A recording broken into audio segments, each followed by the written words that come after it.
girl, Joy Joyner, and I'm back with another episode of Overcoming with Joy. Today we're going to talk about how to become fearless, so if you're interested in how to do that, then keep watching. So if you remember the last video that we just did, where we talked about fear and anxiety, we talked mostly about where anxiety comes from, as well as how to eliminate anxiety. So in this video, I want to talk to you a bit more about fear and focusing more on eliminating fear. Things that we also talked about in the last video was that you need to be able to determine whether or not the thing that's causing you anxiety or the fear that's causing anxiety is something that you can do anything about or not. So one of the things I wanted to lead off of was that the fears that you cannot, the things that are causing fear that you can't do anything about, those are actually opportunities to build resilience. So, it's a wise saying that says, when you are given challenges in life, a lot of times it means that God is trusting that you can handle it because you're strong enough to handle it. And while no one ever likes to be told that, there is some truth to it, right?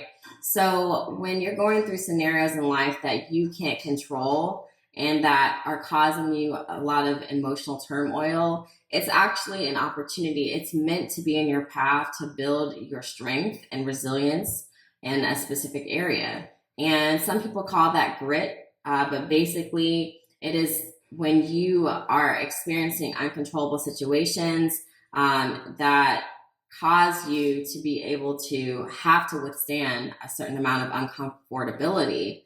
It really does make you stronger. I want to kind of lean into that a little bit more. So as you are enduring that dis-ease and uncomfortable situation, you're actually exposing yourself to the things that you're afraid of, which is something that you can also kind of look at in a sense, the same lens. You can look at it as risk-taking, or even looking at it through the lens of failure, right? Like you're basically approaching something that's causing you discomfort and it's something that you're afraid of, whether it's a circumstance that you can't control that you're having to deal with, whether it's actually risk-taking, which is something that you actually do voluntarily do, or whether it's a fear of failure and embracing whatever opportunity that you fear you could fail. All of these scenarios are building your resilience and resistance to pressure that feels uncomfortable, but it is doing something. It's building your internal capacity to be able to be more self-reliant, be more self-confident, and to trust yourself. Because what happens is over time of doing this, over time of being exposed to this type of pressure, it actually creates a sense of self-trust, and you start to develop a good track record of overcoming things, because eventually you will overcome it. If you don't cave in to the pressure of the circumstance, eventually you'll overcome it. And yes, there are aspects to certain situations that just are inevitable or things that you really can't control, but you'll look back at the scenario and know that you did everything you could do and that you made decisions that were courageous and that were building your internal capacity to be able to handle things like that again. So when you look back at it, you'll be confident and say, you know what, I dealt with this before, I can handle this. And you'll see that over time, you've overcome many, many, many trials, and it starts to build your self-confidence that you have a good track record of overcoming. I hope that sort of helps you to understand the how to overcome fear and anxiety a bit more.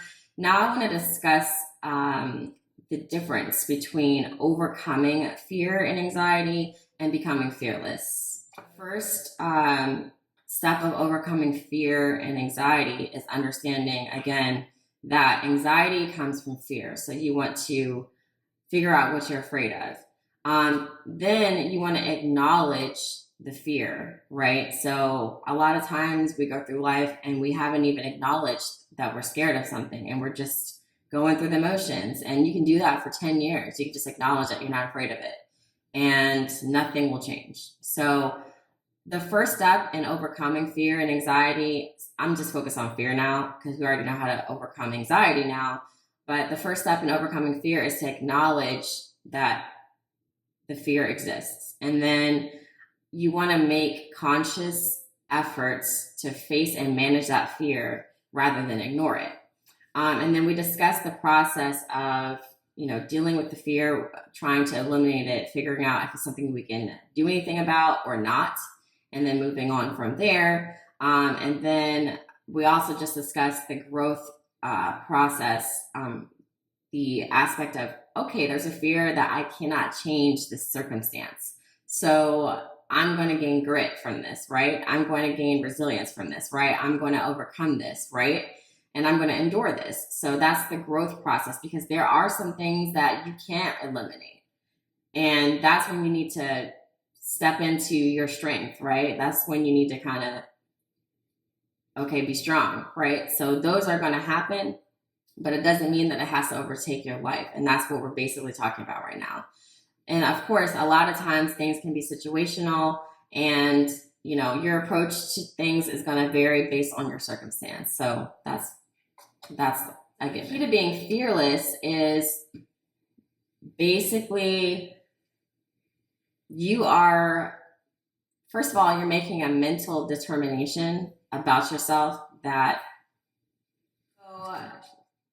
over time of overcoming fear, like, you can't just start off from the break being fearless. Let me just start right there. You actually have to go through this process that we just outlined of overcoming fear. First of all, you have to overcome anxiety if you have it. Then you need to overcome the fear, because we already talked about that process, right? But that process, and then also those fears that you can't change the circumstances causing the fear. You need to change your approach to it, right? Like, I'm going to overcome this. I'm going to persevere, and I'm going to cope with this in a healthy manner, because these are things I cannot change right now. And eventually something's going to change, but it's not going to be because I did something, but I'm going to endure it while it's here until the situation changes, right? So that process that I just outlined is required before you can get to fearless. There's a level to this thing, right? So you need to first overcome anxiety. Then you need to overcome, then you need to build resilience and endurance. And then you get to this area. So your internal capacities at this point should be strong enough that you're able to get to this level. Okay. So at a certain point, fear stops posing a threat and it starts to pose a question, right? So you are so used to enduring things and overcoming things that your brain set and your mindset, and we talked about programming and the Archetype Awakening series and how this system is meant to help you reprogram your brain. So if you're like, what are you talking about? You need to go watch the programming video and the recap. But at this point, you basically all of your endurance has rewired your brain set to not flee in the presence of fear. Does that make sense? So originally you would be automatically anxious, automatically scared, automatically you're in a retreat mentality, right? Because that's your physically natural response. Your innate natural response is to be afraid of whatever your threat is, right? But because you have developed grit, right? Because you have developed endurance, okay? Because you've developed resilience, right? That whole process actually helped. That whole process was aiding to reprogram your brain set. How? Well, your mind, we talked about in the programming video how you don't know it, but every time you are trying to fit into your circumstance or just try to you're just trying to get through it, you're not trying to be brave, you're not trying to change the game, you're just trying to get through the system, right? And then before you know it, you're in another system and you're just trying to get through that system. And before you know it, you're retired and you're like, wait, I don't even know who I am, right? So we're going to stop all of that right now. And we're going to focus on specifically what is the challenge and how do I endure this challenge that I can't change. And when you're doing that, your brain set is getting rewired. Why? Because your brain is so powerful. When you make a decision, it starts to change the patterns in your brain. So if you have studied psychology at all, you should understand this a little bit. And if you haven't, I would encourage you to get a psychology textbook, because just like Psychology 101, it should give you some understanding about how the network of your brain works. But basically, your mental patterns are going to keep on strengthening as you keep making certain types of decisions. And it'll start to reshape your mentality, because based on your decision making. I don't think people realize that when you make a decision, your brain, you're telling your mind and you're telling everything, that your whole being, that this is the direction we're going. And you start to get really strong in that. It develops like a stronghold within you that this is the way I am. You're basically telling yourself, this is the type of person I am. By making these decisions, this is the type of person I am. And that's why I say, when you get into these systems and you're not sincerely and authentically yourself, you actually are creating yourself to be like other people, and you don't even realize that you've programmed yourself to be like other people. When all of us are unique and individual, but when you look in society, you don't see that. You just see people that are in clusters acting like similar to each other, because we have been like trained and programmed based on the societal systems that you need to be like this. But what I'm trying to tell you is that you're actually training your brain to be like that. So by enduring, now we're back over here, right? So enduring and persevering, you're training your brain that you are not going to give in to pressure of a threat. So when the threat comes, your knee-jerk response isn't to cave into it or to become afraid or to do whatever it is that you would have done previously. But your knee-jerk reaction is to hold your peace, right? Just to stay right there. It's like, okay, I'm looking at the threat, and the threat is looking at me. And the threat's like, are you scared? And you're like, am I scared? And it's a question. It's not a threat anymore. Well, it is a threat, but it's more of a question about if you're going to accept it. So, and this is also very psychological as well, in the sense that you have to actually partner with the threat. Did you know that? You actually have to accept that you're going to be afraid. Did you know that? So when the threat comes, you actually have to be like, I'm afraid. You realize that as a declaration that you're saying to yourself, I'm afraid. You actually are deciding voluntarily to be afraid, when it's really a question at this point. So you actually get a chance, you get the opportunity to say, I think I'm okay. I'm not worried about this. I'm going to do this over here, and that's not even a problem. Do you understand that? I don't think you understand that. So that's basically the power that you have with your God-given mind, that you can actually choose whether or not you're going to partner with fear or not, whether or not you're going to accept this threat and say, this is going to overtake me, or no, I'm not going to partner with this fear, because I know that this is not something that has to overtake you. Find yourself, after going through this whole process of, I already explained the process, right? But then you are at this point where threat is no longer fear is no longer a threat, rather, but it's a question. And then you have to decide, am I going to partner with this? So at this point in time, you're now in a state of being, because you have endured for such a long time that your mentality has shifted. Your mindset has changed. So your general mindset towards fear and threat has changed. So let that sink in. It's at this point that you can start to see your role in the scenario, that you can actually challenge fear. Like, I'm actually thinking about, like, it's a lion and you're like out here in the wilderness, and you're just like, okay, if I like stand here and I don't run, then it's going to walk away. You know what I'm saying? So you can actually challenge the fear. You don't have to just get devoured by fear out here. You can actually look at it and like, okay, so what do I know about lions, right? If they feel a threat, they're going to attack me. But if I just stand here and hold my peace, they're going to leave me. Maybe they'll leave me alone. I don't know. Maybe a bear will do that. I don't know. I'm not really, I'm not a trainer of lions, but you kind of get where I'm going with this. you can challenge it. And yeah, it's a risk. Like, okay, the fear could overtake me, but what if it doesn't? Why do I have to run? What if I just stand here? You know what I'm saying? So you can, if you compare yourself to this scenario, right? Your life circumstances aren't quite as threatening as a lion or a tiger about to eat you, right? So, okay, like, is it something that you can endure? Is it something that you can maybe challenge it? Just ask yourself that question. The Bible actually commands us to not fear.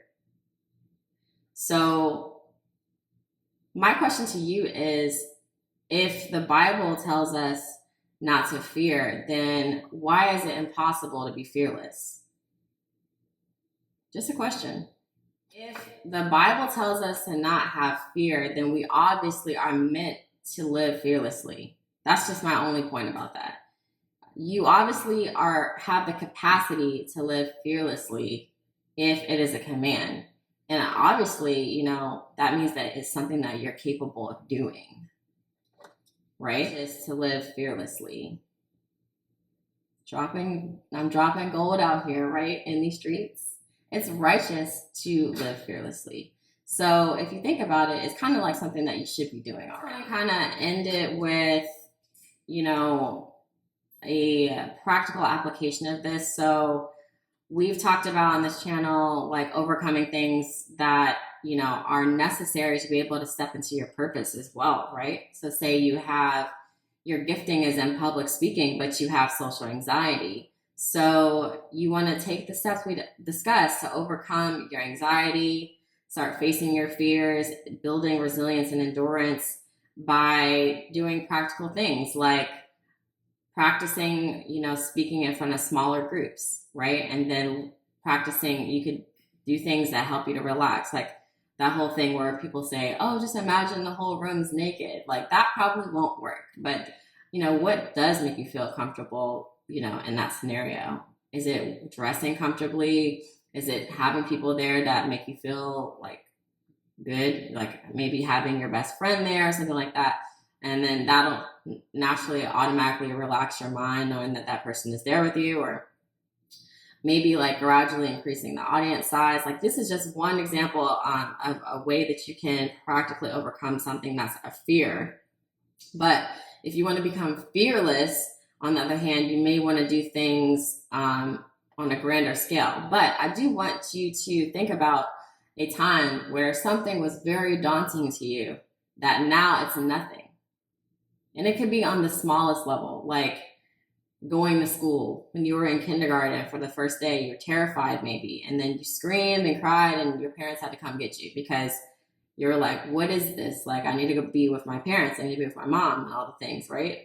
And then, eventually you go to school, you're in high school. Like you spend every day in school, and then, it's like, you're not even thinking about, oh, I need my mommy. You know what I mean? It's like, you're just in school.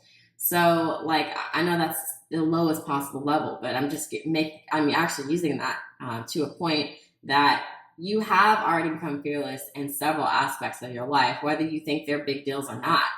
The point is that it's possible, and you can use the same approach in terms of mentally understanding how you accomplish that to apply to larger scale issues.